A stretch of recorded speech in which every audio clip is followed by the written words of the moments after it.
My name is Dana and I'm an Australian citizen. I was born and raised in Adelaide, South Australia. This is Asmat Ablay, my fiance. He is a 33-year-old Uyghur, born and raised in Hulja. He is a driving instructor and has a private business selling herbal medicines. His Chinese ID card number is as shown: 654-101-198-605-082-217. He is a father of two young boys. His eldest son Mohammed is 8 years old and his younger son Mustafa is 6 years old.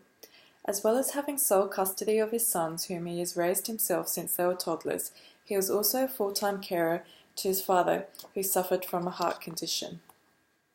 To Asmat, the well-being of his children and father was always his main concern. This told of his loving nature and good character. During his father's frequent hospital stays, Asmat would always be by his father's side, and during the nights he would even sleep alongside his father's hospital bed. This is but one example of their close relationship. To me, Asmat is a wonderful father, a loving son, and my best friend.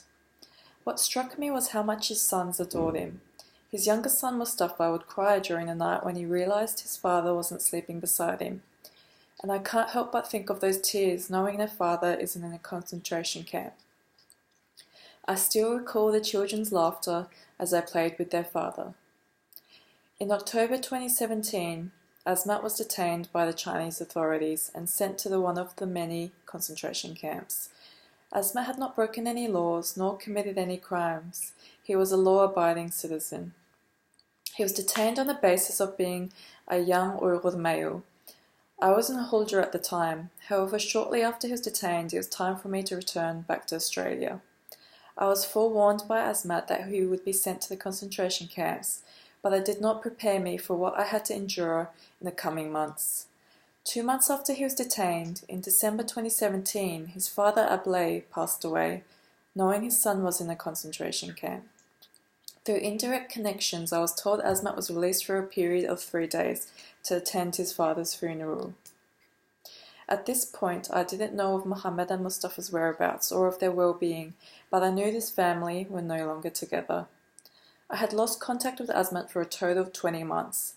I was convinced I would never hear from him again, and I was completely in the dark. I had no idea whether he was alive or dead. The not knowing was the worst. To the Chinese authorities, he is just a name or a number to reach their quota of detainees. To his children, not only is he their father, but a friend, a protector, a way to a better future. On the 26th of June 2019, I received a WeChat call from Asmat while I was at work. This was the first time I had heard his voice after 20 months of no contact. Our phone conversation lasted all but 1 minute, 25 seconds. Hearing his voice after being separated for so long, I was overwhelmed with many different emotions of happiness, relief, and shock, to name a few. We had gone from talking every single day to nothing at all, which was extremely difficult for me.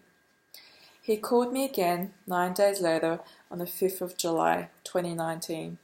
This conversation was for 30 minutes via video call. He was visiting his children at the time. This is how I found out his children had been with their mother this whole time. He was in an extremely distressed state, with dark circles under his eyes, and looked very sleep-deprived. This is a very different Asmat from what I know. He seems to have aged a few years from when I last saw him. I don't know what he was subjected to in the camps, and even if I did, I don't know if I could stomach it all. I could tell he wanted to say a lot more than he was letting on. He was very cautious of what he said to me. However, towards the end of our conversation, I think he got to a point where he couldn't hold in his true thoughts any longer. He told me that if I didn't get him out of there, he was as good as dead, that I should do whatever it takes and to never give up on him. I realised I had to speak up for him, to not be afraid any longer and not stay silent in the face of this cultural genocide. During the call, he kept mentioning how he didn't have much time left and seemed to be in a rush. He asked me to not stop reaching out. However, he has not picked up my calls nor responded to any of my messages besides those days he initiated contact himself. He's the type to respond quickly, so these gaps tell me he's only released for a short period of time every given number of days. In this video call, I also saw his son, Mohammed. He did not seem like the happy and playful child I know. It was like a dark cloud was hovering above them both. His son had this sad, haunted look on his face. Asmat had raised his sons as a single father since they were toddlers, and for him to suddenly disappear would have been very traumatic for the both of his children.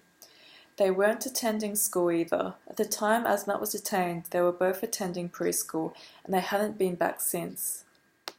Asmat would be the one to take Mohammed and Mustafa to school without missing a day, and he was even the head of the parents' committee.